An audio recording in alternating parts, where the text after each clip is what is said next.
할렐루야.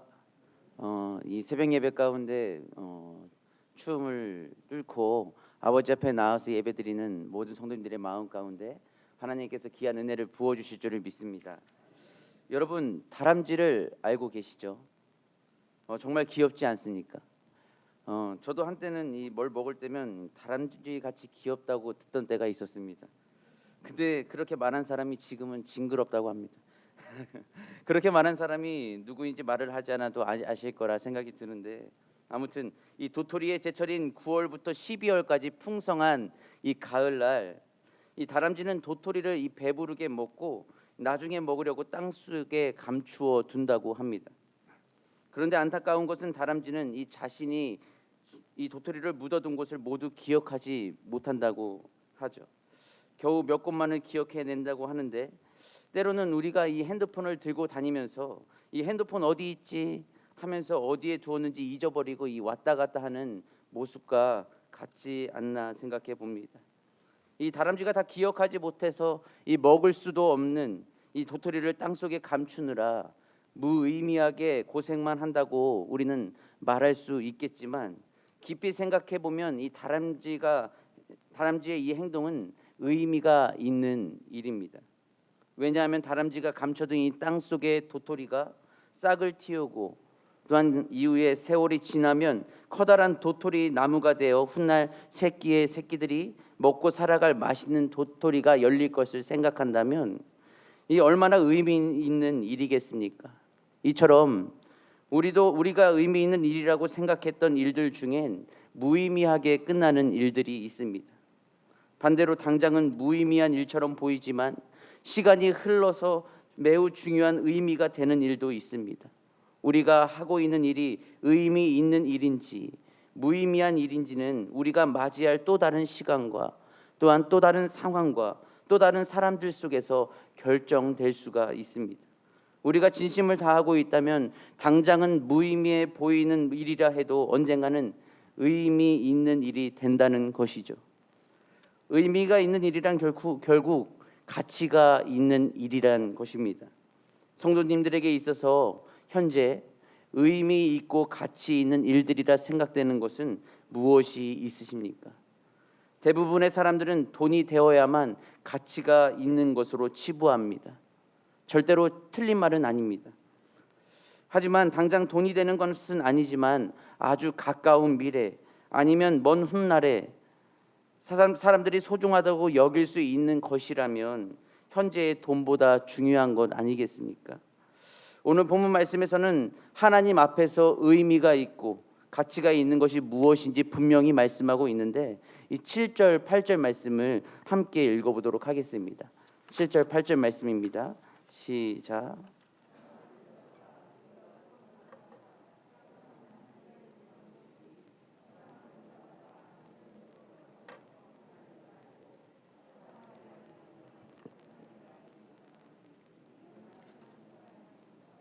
아멘. 하나님 앞에서 의미가 있고 가치가 있는 것은 바로 서로 사랑하자입니다. 요한일서의 저자인 요한은 너희는 서로 사랑하라라고 말하지 않았습니다. 서로 사랑합시다라고 말씀합니다. 이렇게 말씀하는 것은 가르치는 자나 배우는 자나 누구든지 실천해야 될 것이 사랑이다라고 말하는 것입니다. 성경은 말씀합니다. 하나님은 사랑이시다. 세상이 그렇게 갈망하고 노래하는 사랑의 본체가 누구인지 아십니까? 바로 하나님이십니다. 전 인류를 통틀어 사랑의 저작권을 가지고 있는 분이 누군지 아십니까? 바로 하나님이십니다. 하나님이 사랑을 제일 잘하시고 가장 잘 하십니다. 왜냐하면 그분 자체가 사랑이시기 때문이죠. 그렇다면 우리는 어떻게 하나님의 사랑을 알 수 있을까요? 사랑하는 자마다 하나님으로부터 나서 하나님을 안다라는 이 말씀처럼 단 한 가지, 사랑을 실천할 때 그 사랑을 알 수 있습니다. 하나님은 우리에게 먼저 사랑을 실천하셨습니다. 그것은 우리를 사랑하셔서 독생자 예수 그리스도를 이 땅에 보내셨던 것, 이것은 구체적인 사랑의 실천이었습니다. 주일에 주셨던 말씀처럼 도성인신, 예수 그리스도께서 인간의 몸을 입으시고 이 땅에 임재하신 이 성육신이 되셨다고 말씀하시지 않았습니까? 우리를 너무 사랑하셔서 공감하시고자 하늘 영광 보좌를 버리시고 죄와 허물로 죽을 수밖에 없었던 우리를 살리시고자 이 땅에 오신 것이 바로 이 사랑이란 이유 때문이었습니다. 만약 하나님께서 구약과 신약 사이에 암흑기 400년 때처럼 우리 때까지 아무 역사와 일하심도 없이 영적인 암흑으로만 놔두셨다면 우리의 모습은 어떻게 되었겠습니까? 죄로 만연되어져 있는 이 세상 속에 죄는 더 활개치지 않았겠습니까? 사랑이라는 어떠한 실천도 보기 어렵지 않았겠습니까? 그 사랑이 있었기 때문에 곳곳에 복음으로 피어난 이 아름다운 주의 백성들이 하나님의 사랑으로 어둠을 물리치고 빛으로 인도함 받아 새롭게 인도함을 받아 또한 세움 받아 올 수 있었던 것이었습니다. 흔히 자신이 부모가 되어 보지 않고서는 부모의 사랑과 그 심정을 알 수 없다고 말합니다. 그래서 사람들은 결혼을 하고 난 이후에 알지 못했던 부분을 깨닫게 됩니다. 잔소리로만 느껴졌던 부모님의 말씀들이 이 사랑의 표현이었음을 이해하게 되고 부모님의 마음을 아프게 했던 일들을 늦게나마 깨닫고 미안해하고 후회하게 됩니다.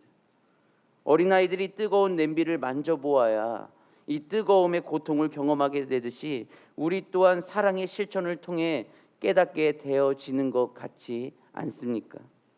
사랑도 마찬가지입니다. 이처럼 우리는 누군가를 사랑하는 일을 통해 하나님의 사랑, 하나님의 마음을 깨달을 수 있다는 것을 믿으시기를 바랍니다. 그래서 오늘 본문 11, 12절에서 말씀합니다. 우리 11절과 12절 말씀을 함께 읽겠습니다. 시작.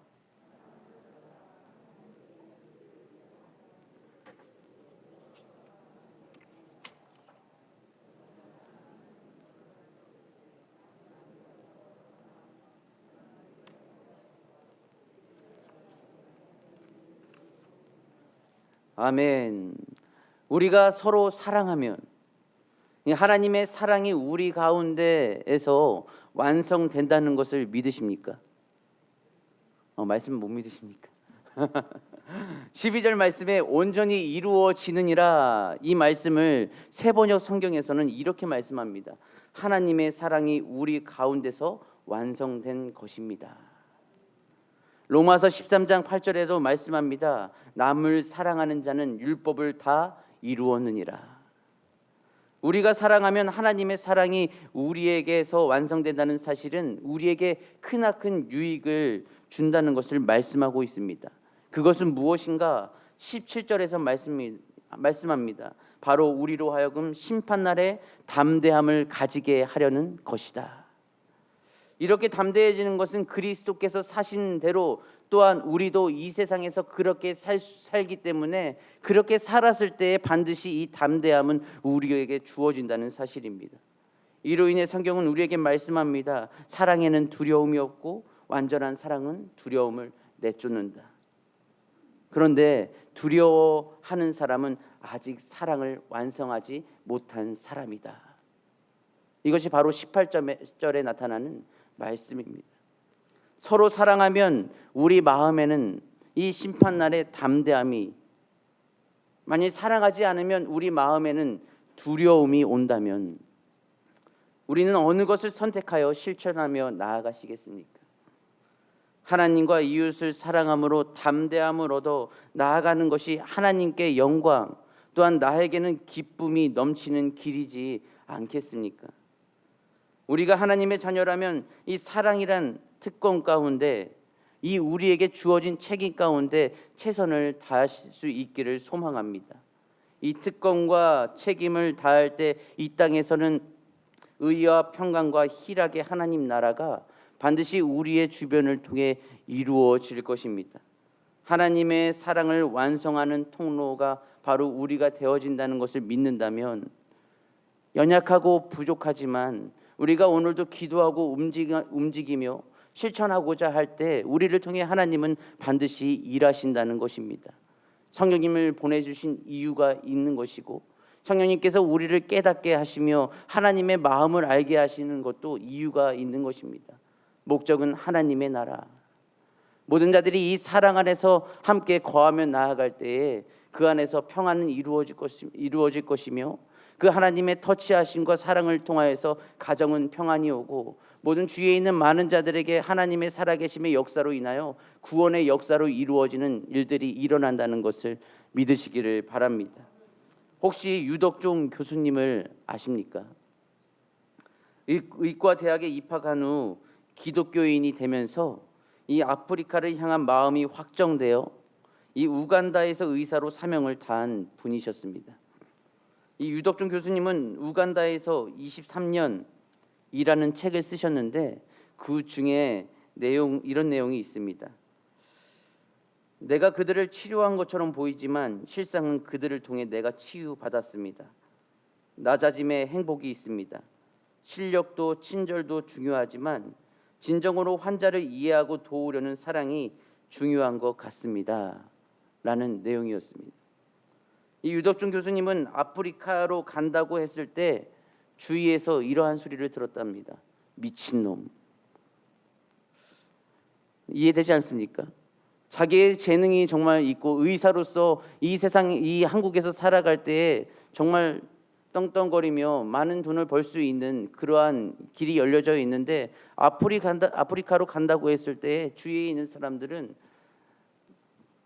그렇게 하는 게 옳지 않다라고 많은 자들이 고개를 흔들었다고 합니다. 그런데 이 치료하러 간 그곳에서 오히려 본인이 치유를 받았고 이 낮아짐의 행복이 있음과 사랑의 중요성을 느꼈다고 합니다. 이처럼 하나님도 우리를 너무나 사랑하셔서 고치고 또한 살리고 싶으신 그 이유 때문에 사랑이라는 그 이유 하나만으로 낮고 낮은 이 땅에 오신 그 사랑을 우리는 절대 잊지 마시기를 바랍니다. 이 유덕준 교수님은 그 사람들을 고치려고 또한 그들과 함께할 때에 사랑의 소중함을 깨닫게 되었고 저 사람을 이해하고자 노력하는 그 모든 상황을 통해 하나님의 사랑을 깨달아 갔습니다. 그렇기에 우리가 오늘 하루도 또한 내일의 모든 성탄의 모든 시간도 그 이후의 나날도 하나님께서 우리를 사랑하셔서 이 땅에 오신 그 목적 하나를 우리가 이해하고 확신하며 나아간다면 더욱더 주위의 많은 자들에게 사랑으로 실천을 이행해 나아가며 오직 예수님의 그 복음을 전할 수 있는 귀한 통로로 쓰임받을 수 있기를 소망합니다. 하늘에는 영광, 땅에는 평화. 예수님이 나를 위해 우리를 위해 오셨다는 이 기쁜 소식을 만방에 전하는 일에 끊임없이 쓰임받으시는 우리 성도님들이 되시기를 주님의 이름으로 축원합니다. 함께 기도하시겠습니다. 사랑의 하나님 아버지, 사랑이란 이유 단 하나만으로 왕이신 분께서 거지와 같은 우리의 모든 모습을 아시면서도 우리에게 내려오신 그 사랑을 우리가 다시 한번 기억합니다. 아버지, 주님의 사랑을 더욱더 우리가 받았다면 그 사랑을 실천하기 위해서 힘쓰며 나아가는 하나님의 자녀들이 되게 하여 주시옵소서. 우리는 부족하고 연약합니다. 그러나 주님 앞에 기도하며 모든 것을 실천하고자 나아갈 때에 우리를 사용하실 줄 믿사오니 오직 하늘에는 영광, 땅에는 평화를 더욱더 외치며 나아가는 귀한 통로로 쓰임받게 하여 주시옵소서. 사랑이 많으신 예수님의 이름으로 기도드리옵나이다. 아멘.